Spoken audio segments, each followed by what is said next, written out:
Good evening, and welcome to Mindset Shiftology on the Melting Pot Radio Network. I am your host, Daniel Trowick, and welcome to this edition of Mindset Shiftology, guys. I am excited to have you here listening in. We have an amazing show for you tonight, and I can't wait to jump into it. And I just love this music, y'all. It's really something about different types of music that stimulate your mind and allow your mind to do different things. And I am a student, so being in school and studying and having to read a whole lot, it's a lot. And I'm in seminary, so it's a lot of reading the Bible, a lot of reading of different books. So it's a lot that goes into it. And every once in a while you just need to zone out to some good music that just does absolutely nothing but stimulate your mind and just get you in that right state of mind and right frame of mind to go out and just focus. It helps you focus. It gets your neurons flowing and all that good stuff. So this is Mindset Shiftology. All we want to do is put you in a place where you get to hear something new. You get to learn something from the guests that we have on that can push you and help you to understand that everybody's circumstances are not the same. Everybody's environment was not the same. But when you have the right mindset, you can do anything. And we want you all to be more productive and more faithful in whatever it is that you do. And that's the whole reason for Mindset Shiftology. So tonight we have a special guest coming on the show. This guy is a marketing and branding genius. It just flows. And I want to get into that because I hear the different things that he says to people and to helping them grow their businesses. And I want to get a little deeper into his mind to understand how and why his mind works that way and how things just flow so easily through him. And it all has to do with the mind. So I am excited to have on our show tonight Donovan Boyd, the marketing coach and the author of the Brand Playbook. Donovan, are you there? Yes, sir. How are you, good brother? I am awesome, man. Welcome to the show.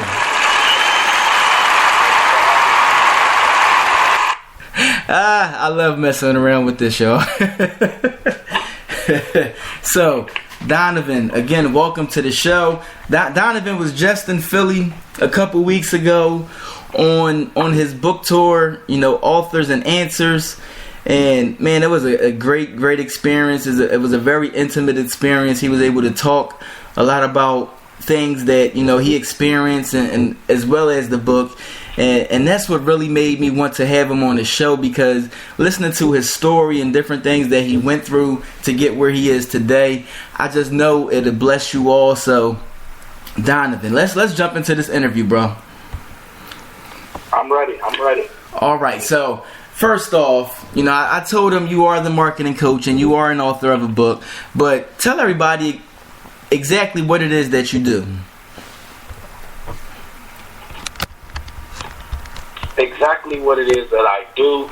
Like you said, currently, I just recently released my book titled The Brand Playbook. So I am an author. I've been basically a marketing professional. I've been doing marketing now for about 11 years. My background stems from entertainment, working in advertising and marketing, as well as entertainment, as well as education. So I've touched and small businesses. So I've worked with all those different industries within the marketing realm. So this basically just a marketing professional. Just take what I do very seriously. From a coaching standpoint, the marketing coach, just work with small businesses and individual brands, just coaching them and guiding them in the right direction on how to reach their desired goals with their brands. Nice. So,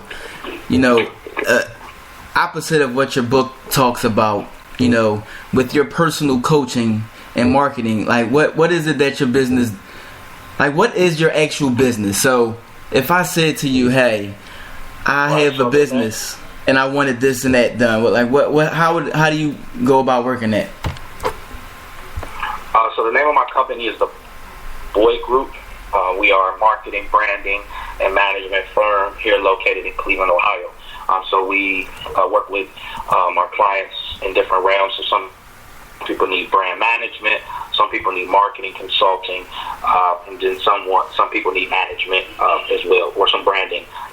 So just to seeing what the needs are of the client, seeing what they're struggling with and what are they looking to accomplish. Then we put together plans and strategies based off the need, of that client to effectively reach their target audience.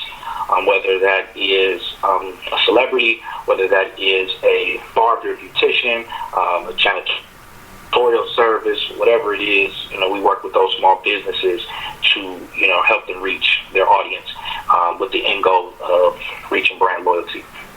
Nice. So this right here, was this something that you dreamed of doing as a child? Like, did you grow up saying, you know what, I want to help people with their businesses?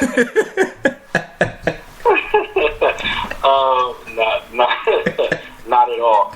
I've always had the entrepreneur spirit. I had paper route. I cut grass. I threw parties. I worked at KFC. I delivered beauty supply products. I played sports. So I just always worked. I always hustled. So I had that mentality. I was a sports fanatic growing up. So the only thing I really thought about was playing sports. Mm-hmm. I worked so I can get shoes and buy clothes and get a car. Like, that's why I worked. But I always worked because I always wanted to have money in my pocket. So living with my mom, I just always wanted to make sure that I had, money in my pocket. So I always hustled, always worked. My mother was an entrepreneur. My sister was an entrepreneur. So I come from the hair industry, which is big in Cleveland. So, we had our own shop, and I grew around that,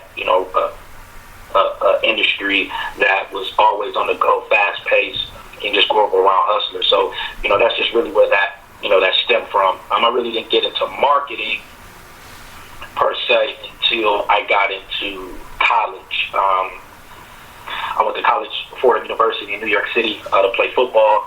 So I was pretty good. But I really didn't, I didn't take the sports aspect of it serious or the preparation serious. I loved the game. I loved sports, but the preparation wasn't there because I was a basketball guy. I ended up playing football, just looking for some other options. I ended up being pretty good at it. So those things started to become a reality that I had the potential to play on another level. Outside of college. So once I I got hurt a few times, and I understood that my foundation, my body wasn't where it needed to be because I only had played once, in high school. So at that point, once I got hurt almost a third time, it was time to start looking other routes. Ended up taking an international marketing course, really fell in love. I went to school as an accounting major. Just really wasn't my cup of tea. It was really, kind of boring for me. Did some shadowing at Black Enterprise magazine in the account department. Just really wasn't for me. And then I just, started falling in love with the marketing aspect.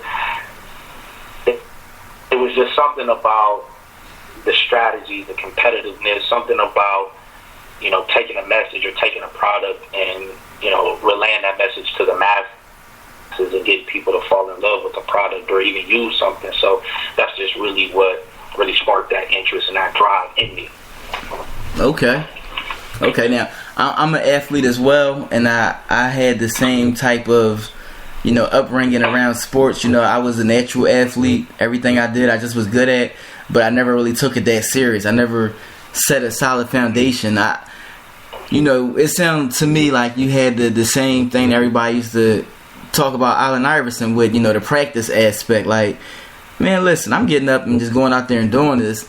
But when you start to take that beating on your body starts to tell you different things. So I completely understand where you're coming from with that. Now, with your mother and your sisters and everything being in the hair industry, Was that something that you ever thought about doing? You know, being a barber, having your own spot, something like that?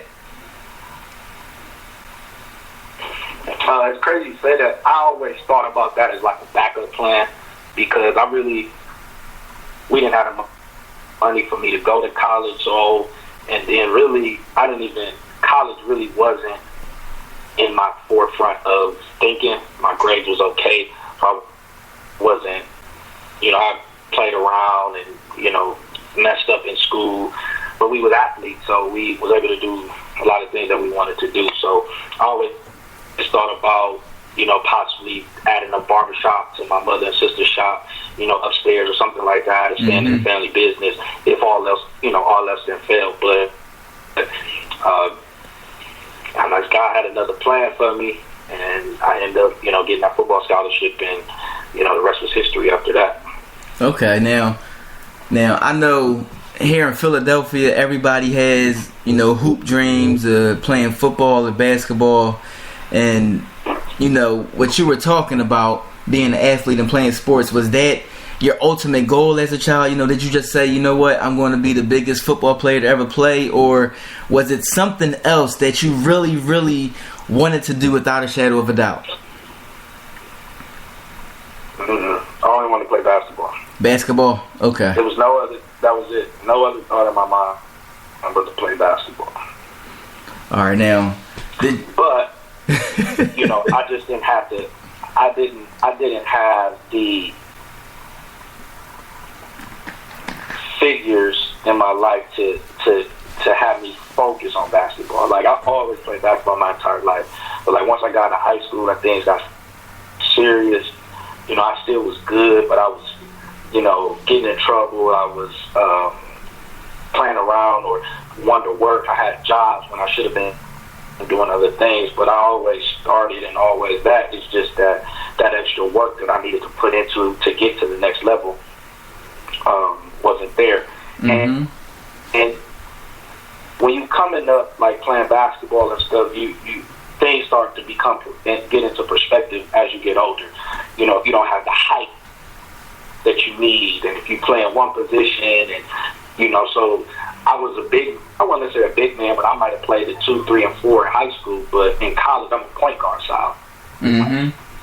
So, I'm the same size as Kyrie Irving, and I don't handle the ball like that. So those type of things start, playing in your mind. Well, can I even play on the next level? Have I been preparing to play on the next level? So then that's where the football things start coming around. Like, I used to play football, when I was big in football, so I started playing. I really played on a bench. Somebody bent me to play, and I ended up being all-state, all the all-star teams, top receiver in the state, and went on a full football scholarship. But the only thing I ever thought about was playing basketball.